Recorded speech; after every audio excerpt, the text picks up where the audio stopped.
ओंकार सतनाम करता पुरख निरभओ निर्वैर अकाल मूरत अजूनी सहभंग गुरप्रसाद। वाहिगुरु जी का खालसा वाहिगुरु जी की फतेह। गुरु प्यारिओ, निता प्रति एक साखी हर रोज़ की कड़ी च आप जी नाल पुरातन गुरसिखां दा जीवन, पुरातन विद्वान ਸਾਹਿਤਕਾਰਾਂ ਦੀ जीवन झलक आप जी नाल पेश करन दा यतन किया जाता है। उस कड़ी च अज सरदार करम सिंह जी हिस्टोरीयन, जिन्हां दी सिख धर्म नूं, सिख कौम नूं बहुत वड्डी देन है, उन्हां दे जीवन दीयां कुछ झलकां आप जी दे सन्मुख रखण दा यतन करांगे। माई भागो जी दे वरोसाए पिंड माझे दे, जो चबाल पिंड दे रहण वाले 1878 विच भाई साहिब जी का, सरदार करम सिंह जी का जन्म चबाल पिंड विखे होया। भाई गुरदास जी ने जदों अपनियां वारां विच अपने समय के प्रसिद्ध सिखां का हवाला दिता है, उहदे विच ये लिखते ने, पट्टी अंदर चौधरी ढिल्लो लाल लंगा सुहंदा। भाई लंगा जी का जिक्र है तो भाई लंगा जी के खानदान चों झंडा सिंह जी के घर, झंडा सिंह जी के सपुत्र ते हकीकत सिंह जी के पोते सन करम सिंह जी हिस्टोरीयन।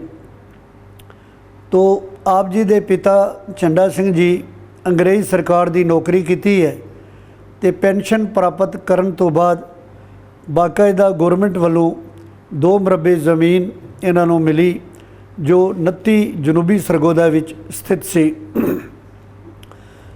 करम सिंह जी बड़े तीखन बुद्धि के मालिक सन और बचपन तो ही वो हाज़र जवाब ते बजुर्गों नूं प्रश्न करते ते अपने पास वो जो ये नॉलेज सी एकत्र करते रहंदे।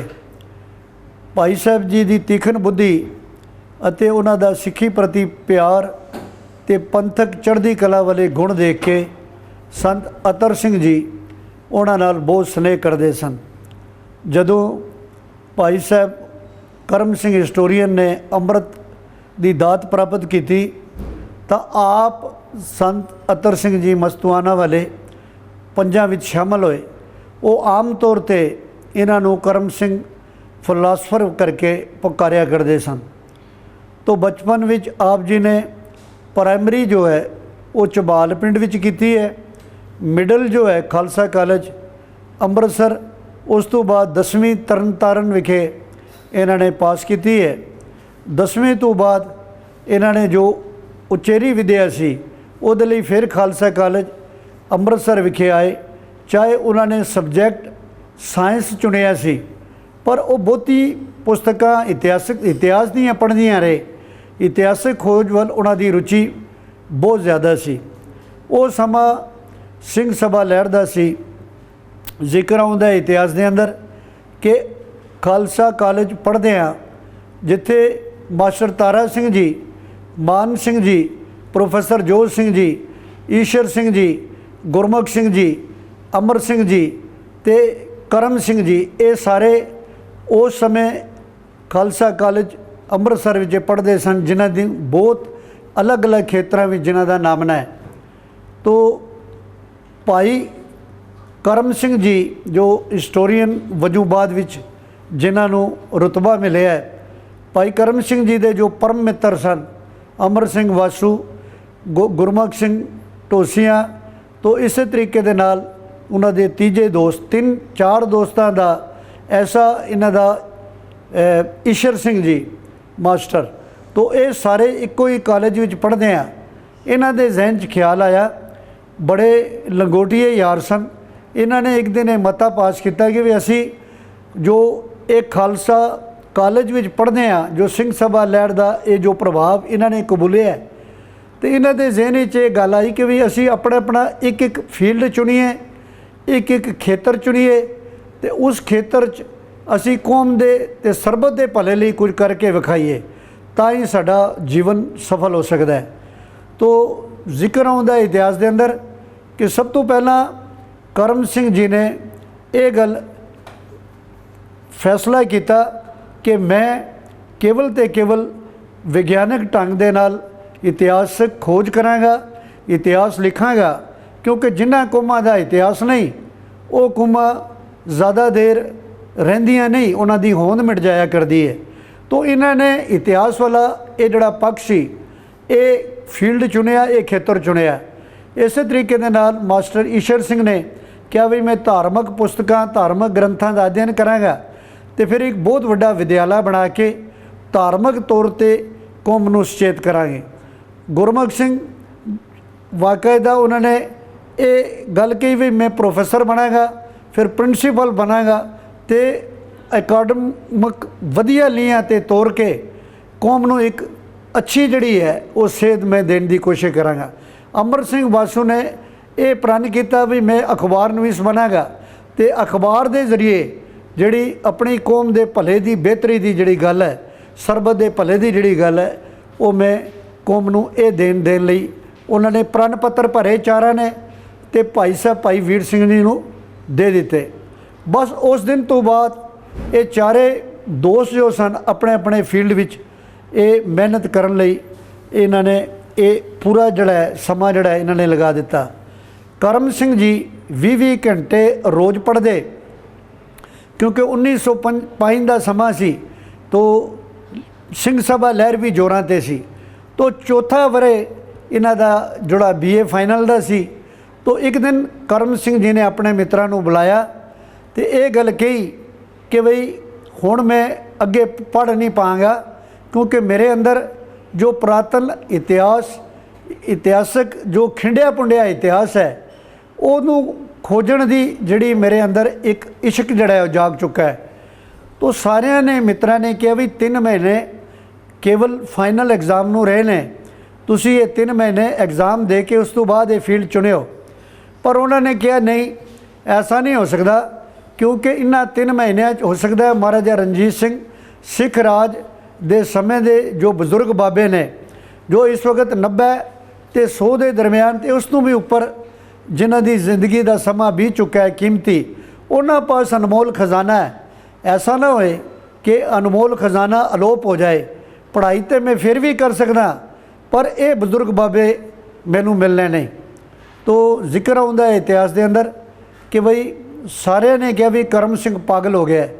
पिता ने भी चिट्ठी लिख के करम सिंह नूं ये गल कही, प्रोफैसर ने भी समझाया, प्रिंसीपल ने भी कहा भी तुसी ये जड़ा इम्तिहान है फाइनल ये दे लो, उस तो बाद इस फील्ड च कुदो। पर नहीं, क्योंकि वैन पे दरियावां दे मुकदे नहीं, ये जे दरियावां दे वैन नूं कोई मोड़ नहीं सकता। तो उस सिलसिले विच भाई साहब करम सिंह जी ने पक्का फैसला कर लिया। तो पिता ने चिट्ठी लिख के कहा भी अज तू मेरे पासों कोई माली मदद की इमदाद की तुसी आस ना रखियो, जे तुसी पढ़ना नहीं तो कोई नहीं। तो इस तरीके दे नाल उस वेले 5-7 रुपये इन्हां पास सन। तो इन्होंने एक बस्ता चुक लिया, कलम चुक ली, दवा चुक ली तो बजुर्ग बाबियां दे बयान कलम बंद करन लई ये निकल पे। दूर दूर जाना तो रात नूं जिथे अंधेरा होना रात पैनी गुरुद्वारे च रुक जाना, जां कई बार आसमान थले भी सौंदे रहे, जे खाना मिल गया खा लेना। तो इस तरीके दे नाल इन्हां ने खोज का काम शुरू कर दिता। इन्हां दा एक दोस्त मास्टर ईशर सिंह, उन्हां दिनां उसनूं नौकरी मिल गई, 15 रुपये उन्होंने मिलते सन। तो उसने अपने दोस्त का इतिहास प्रति इश्क देख के अद्धी तनख्वाह उसनूं देण दा मन बना लिया, 7.5 रुपये। तो इस तरीके दे नाल सरफ ते खर्चे नाल इन्हां दा काम चलना शुरू हो गया। तो करम सिंह जी ने अपने जीवन की एक बड़ी अदमुल्ली घटना का जिक्र किया कि चेलियां पिंड जिथे प्लैग फैल चुकी सी, चेलियां पिंड उन्होंने एक खबर मिली कि भी इत्थे 100 कुछ वरियां का बाबा है जो सिख राज के समय का है। तो आप उस पिंड ही चले गए। पिंड वाले तो वो घर वाले जिन्हां दा बाबा सी वो सारा समान उत्थों लैके बाहर निकल रहे सन भी प्लैग का शिकार ना हो जान ये पिंड जिहड़ा है।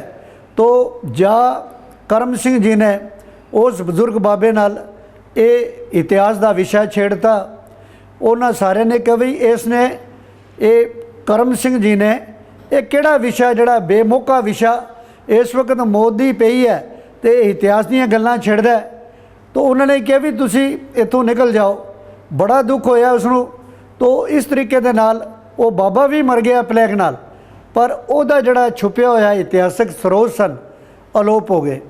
ਤਾਂ ਇਸ ਤਰੀਕੇ ਦੇ ਨਾਲ ਫਿਰ ਇਤਿਹਾਸਕ ਖੋਜ ਕਰਨ ਲਈ ਆਪ ਜੀ ਨੇ ਗੁਰੂ ਨਾਨਕ ਪਾਤਸ਼ਾਹ ਜੀ ਦਾ ਮੱਕਾ ਤੇ ਮਦੀਨਾ ਉੱਥੇ ਜਾਣ ਦੀ ਸੋਚੀ।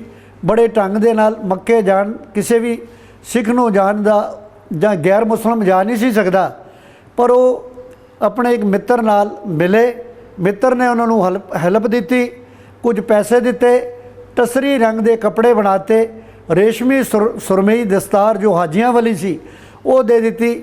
ਤੇ ਹਾਜੀ ਜੋ ਸੀ ਕਰਾਚੀ ਚਲੇ ਗਏ, ਜਿੱਥੋਂ ਇਹਨਾਂ ਨੇ ਜਾਣਾ ਸੀ ਮੱਕੇ ਨੂੰ। ਤੇ ਉਹ ਜਿਹੜਾ ਸੀਰੀਅਸ ਸੀ ਉਸ ਨੂੰ ਕੁਝ ਦਵਾਈ ਤੇ ਨੁਸਖੇ ਬਣਾ ਕੇ ਦਿੱਤੇ, ਕਿਉਂਕਿ ਵੈਦ ਦਾ ਕੰਮ ਵੀ ਜਾਣਦੇ ਸਨ। ਉਹਨਾਂ ਦੀ ਨੇੜਤਾ ਹਾਸਲ ਕੀਤੀ। ਤਾਂ ਇਹ ਚਲੇ ਗਏ ਕੇਸ ਪਿੱਛਾ ਨੂੰ ਖਿਲਾਰ ਕੇ। ਪਰ ਜ਼ਿਕਰ ਆਉਂਦਾ ਕਿ ਬਈ ਇੰਨੀ ਮਦਦ ਦੇ ਬਾਵਜੂਦ ਵੀ ਜਦੋਂ ਵੱਡੀ ਮਸਜਿਦ ਵਿੱਚ ਠਹਿਰੇ ਕਾਬੇ ਵਿਖੇ ਤੇ ਸੁਬਾਹ ਇਹ ਪਾਠ ਕਰਦੇ ਸਨ ਜਪਜੀ ਸਾਹਿਬ ਦਾ, ਤੇ ਕਿਸੇ ਸਾਥੀ ਨੇ ਵੇਖ ਲਏ। ਉਹਨਾਂ ਨੂੰ ਸ਼ੱਕ ਪੈ ਗਿਆ ਕਿ ਬਈ ਇਹ ਮੁਸਲਮ ਨਹੀਂ ਗੈਰ ਮੁਸਲਮ ਹੈ। ਉਹਨਾਂ ਨੇ ਕਿਹਾ ਵੀ ਤੂੰ ਸਿੱਖ ਹੈ? ਉਹਨੇ ਕਿਹਾ ਨਹੀਂ ਐਸੀ ਗੱਲ ਨਹੀਂ। ਉਹਨਾਂ ਕਿਹਾ ਫਿਰ ਨਹੀਂ ਤੇ ਅਸੀਂ ਸਾਨੂੰ ਆਪਣੀ ਸੁਨਨਤ ਵਿਖਾ। ਭਾਈ ਸਾਹਿਬ ਕਰਮ ਸਿੰਘ ਜੀ ਨੇ ਕਿਹਾ ਵੀ ਮੇਰੀ ਮਾਪਿਆਂ ਨੇ ਅਜੇ ਸੁਨਨਤ ਕੀਤੀ ਨਹੀਂ। ਕਹਿਣ ਲੱਗੇ ਠੀਕ ਹੈ, ਆਉਂਦੇ ਜੁਮੇ ਤੇਰੀ ਸੁਨਨਤ ਵੀ ਕਰ ਦਿਆਂਗੇ, ਤੇਰੇ ਕੇਸ ਵੀ ਕੱਢ ਦਿਆਂਗੇ। ਇੱਕ ਬਿਪਤਾ ਬਣੀ, ਪਰ ਰਾਤ ਭਰ ਸੁੱਤੇ ਨਹੀਂ। ਸੈਯਦ ਵੀ ਉਹਨਾਂ ਦੀ ਮਦਦ ਨਾ ਕਰ ਸਕਿਆ, ਰਾਤ ਭਰ ਸੁੱਤੇ ਨਹੀਂ। ਪਰ ਜ਼ਿਕਰ ਆਉਂਦਾ ਕਿ ਰਾਤ ਨੂੰ ਉਹਨਾਂ ਨੂੰ ਇਹ ਯਾਦ ਆਇਆ ਕਿ ਵੀ ਉਹਨਾਂ ਦਾ ਇੱਕ ਦੋਸਤ ਜਦੋਂ ਹਿੰਦੁਸਤਾਨ ਤੋਂ ਚੱਲੇ ਸਾਂ, ਉਸਨੇ ਕਿਹਾ ਸੀ ਵੀ ਜੇ ਕੋਈ ਮੁਸ਼ਕਲ ਬਣੇ, ਮੇਰਾ ਜਿਹੜਾ ਚਾਚਾ ਹੈ ਉਹ ਉੱਥੇ ਪੁਲਿਸ ਵਿੱਚ ਹੈ, ਉਸ ਨੂੰ ਜ਼ਰੂਰ ਮਿਲਣਾ, ਜਿਸ ਦਾ ਨਾਮ ਮੁਹੰਮਦ ਆਜ਼ਾਦ ਅਫਿੰਦੀ ਦੱਸਿਆ ਗਿਆ। ਕਹਿੰਦੇ ਉਸ ਨੂੰ ਮਿਲਣਾ। ਤਾਂ ਸਾਰੀ ਵਿਥਿਆ ਜਾ ਕੇ ਉਹਨੂੰ ਸੁਣਾਈ ਹੈ। ਤਾਂ ਉਹਨੇ ਉਹਦਾ ਬਿਸਤਰਾ ਆਪਣੇ ਕੋਲ ਰੱਖ ਦਿੱਤਾ। ਬਾਕੀਆਂ ਨੂੰ ਵੀ ਕਿਹਾ ਵੀ ਇਹ ਪਰਦੇਸੀ ਹੈ, ਇਹਦੇ ਨਾਲ ਜਿਹੜਾ ਕੋਈ ਬੇਹੁਰਮਤੀ ਕਰੇਗਾ ਉਸ ਨੂੰ ਛੱਡਾਂਗੇ ਨਹੀਂ। ਤਾਂ ਇਸ ਤਰੀਕੇ ਦੇ ਨਾਲ ਮੱਕੇ ਤਾਂ ਨਹੀਂ ਪਹੁੰਚ ਸਕੇ, ਪਰ ਕਾਬੇ ਤੱਕ ਇਹ ਗਏ ਨੇ, ਮਦੀਨੇ ਤੱਕ ਗਏ ਨੇ। ਉੱਥੋਂ ਇਹ ਬਜ਼ੁਰਗ ਬਾਬਿਆਂ ਦਾ ਇਤਿਹਾਸ ਇਕੱਤਰ ਕੀਤਾ, ਉਹਨਾਂ ਦੇ ਪੁਰਾਤਨ ਇਤਿਹਾਸ ਸੁਣਿਆ ਤੇ ਵਾਪਸ ਆ ਕੇ ਅਕਾਲ ਤਖਤ ਪ੍ਰਸ਼ਾਦ ਲੈ ਕੇ ਹਾਜ਼ਰ ਹੋਏ। ਉਹਨਾਂ ਦੀ ਅਰਦਾਸ ਨਹੀਂ ਕੀਤੀ ਗਈ, ਕਿਉਂਕਿ ਪੁਜਾਰੀਆਂ ਨੇ ਕਿਹਾ ਕਿ ਵੀ ਤੁਸੀਂ ਮੁਸਲਮਾਨੀ ਦੇਸ਼ਾਂ ਤੋਂ ਫਿਰ ਕੇ ਆਏ ਹੋ, ਇਸ ਲਈ ਜਿੰਨੀ ਦੇਰ ਅੰਮ੍ਰਿਤ ਨਹੀਂ ਛਕਦੇ। ਤਾਂ ਫਿਰ ਕਰਮ ਸਿੰਘ ਜੀ ਨੇ ਕਿਹਾ ਵੀ ਜੇ ਐਸੀ ਗੱਲ ਹੈ ਤੇ ਅਜੇ ਮੈਂ ਹੋਰ ਇਤਿਹਾਸਕ ਖੋਜ ਲਈ ਕਿਤੇ ਕਿਤੇ ਜਾਣਾ ਹੈ। ਤਾਂ ਗੁਰੂ ਪਿਆਰਿਓ ਇਸ ਤਰੀਕੇ ਦੇ ਨਾਲ ਉਹ ਵਾਪਸ ਆ ਗਏ, ਇਤਿਹਾਸਕ ਖੋਜ ਵਿੱਚ ਲੱਗ ਗਏ। ਉਹਨਾਂ ਦੀਆਂ ਕਈ ਪੁਸਤਕਾਂ ਨੇ। ਬਾਬਾ ਬੰਦਾ ਸਿੰਘ ਬਹਾਦਰ ਪਹਿਲੀ ਪੁਸਤਕ ਸੀ ਕੱਤਕ ਕੇ ਵਿਸਾਖ, ਕਿ ਗੁਰੂ ਨਾਨਕ ਦੇਵ ਜੀ ਦਾ ਜਨਮ ਕੱਤਕ ਨੂੰ ਹੋਇਆ ਕਿ ਵਿਸਾਖ ਨੂੰ ਹੋਇਆ। ਬੜੀ ਇਤਿਹਾਸਕ ਖੋਜ ਭਰਪੂਰ ਪੁਸਤਕ ਸੀ। ਹੋਰ ਅਣਗਿਣਤ ਜੀਵਨ ਸਦਾ ਕੌਰ, ਹਰਨਾਮ ਕੌਰ, ਅਣਗਿਣਤ ਪੁਸਤਕਾਂ ਜਿਹੜੀਆਂ ਉਹਨਾਂ ਨੇ ਲਿਖੀਆਂ, ਇਤਿਹਾਸ ਲਿਖਿਆ।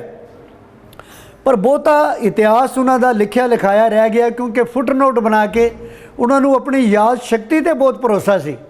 ਪਰ ਇਹ ਸਾਰਾ ਕੁਝ ਲਿਖਦਿਆਂ ਉਹ ਹੈਲਥ ਕਾਨਸ਼ੀਅਸ ਨਾ ਹੋਣ ਕਰਕੇ, ਅਣਗਹਿਲੀ ਕਰਕੇ, ਉਹਨਾਂ ਦੀ ਅੱਖ ਵਿੱਚ ਇੱਕ ਵਾਰ ਊਠ 'ਤੇ ਚੜ੍ਹ ਕੇ ਜਾ ਰਹੇ ਸਨ ਤਾਂ ਕੰਡਾ ਲੱਗਾ। ਪਤਾਰਸੀ ਜਾ ਕੇ ਇਲਾਜ ਕਰਵਾਇਆ, ਪਰ ਉਸ ਦੇ ਬਾਵਜੂਦ ਵੀ ਉਹ ਲਿਖਣ ਦੀ ਉਹਨਾਂ ਦੀ ਜੋ ਵਾਦੀ ਸੀ ਉਹ ਹਟੀ ਨਾ, ਜਿਸ ਕਰਕੇ ਬਾਕੀ ਵੀ ਉਹਨਾਂ ਨੂੰ ਰੋਗ ਜਿਹੜਾ ਉਹਨਾਂ ਨੇ ਘੇਰਿਆ। ਤਾਂ ਇਸ ਤਰੀਕੇ ਦੇ ਨਾਲ 1910 ਨੂੰ 46 ਵਰ੍ਹਿਆਂ ਦੀ ਉਮਰ 'ਚ ਇਹ ਮਹਾਨ ਇਤਿਹਾਸਕਾਰ ਜੋ ਕਰਮ ਸਿੰਘ ਹਿਸਟੋਰੀਅਨ ਵਜੋਂ ਮਸ਼ਹੂਰ ਹੈ, ਔਰ ਜੋ ਪਟਿਆਲਾ ਰਿਆਸਤ ਦਾ ਸਟੇਟ ਹਿਸਟੋਰੀਅਨ ਸੀ। ਹੋਰ ਵੀ ਅਣਗਿਣਤ ਦੀਆਂ ਪੁਸਤਕਾਂ ਸਨ। ਜਦੋਂ ਕੱਤਕ ਕੇ ਵਿਸਾਖ ਪੁਸਤਕ ਲਿਖੀ ਹੈ, ਜ਼ਿਕਰ ਆਉਂਦਾ ਕਿ ਉਸ ਵਕਤ ਚੀਫ ਖਾਲਸਾ ਦੀਵਾਨ ਦੇ ਸਾਰੇ ਮੁਖੀ ਦੇ ਖਿਲਾਫ ਹੋ ਗਏ, ਪਰ ਇਸ ਦੇ ਬਾਵਜੂਦ ਖੋਜ ਛੱਡੀ ਨਹੀਂ ਹੈ। ਤਾਂ 46 ਵਰ੍ਹਿਆਂ 'ਚ ਇਹ ਮਹਾਨ ਗੁਰਸਿੱਖ ਇਹ ਜੀਵਨ ਜਿਹੜਾ ਇਹਦੀ ਲੀਲਾ ਸਮਾਪਤ ਹੋਈ। ਇਹ ਬਹੁਤ ਵੱਡਾ ਇਤਿਹਾਸਕਾਰ ਸੀ, ਪਰ ਇਤਿਹਾਸਕ ਐਸੀ ਖੋਜਦਾਰ ਜੋ ਜੀਵਨ ਵਾਲੇ ਗੁਰਸਿੱਖ ਸਨ, ਉਹਨਾਂ ਦੀ ਕਦਰ ਸਿੱਖ ਕੌਮ ਨੇ ਪਾਈ ਨਹੀਂ। ਗੁਰੂ ਪਾਤਸ਼ਾਹ ਬਖਸ਼ਿਸ਼ ਕਰੇ, ਉਹਨਾਂ ਦੀਆਂ ਲੇਖਣੀਆਂ ਪੜ੍ਹੀਏ, ਉਹਨਾਂ ਤੋਂ ਸੇਧ ਲੈ ਕੇ ਤੇ ਗੁਰੂ ਆਸ਼ੇ ਅਨੁਸਾਰ ਜੀਵਨ ਦਾ ਯਤਨ ਕਰੀਏ। ਇੰਨੀਆਂ ਵਿਚਾਰਾਂ ਪ੍ਰਵਾਨ ਕਰਨੀਆਂ। ਫਤਿਹ ਨਾਲ ਸਾਂਝ ਕਰੋ। ਵਾਹਿਗੁਰੂ ਜੀ ਕਾ ਖਾਲਸਾ, ਵਾਹਿਗੁਰੂ ਜੀ ਕੀ ਫਤਿਹ।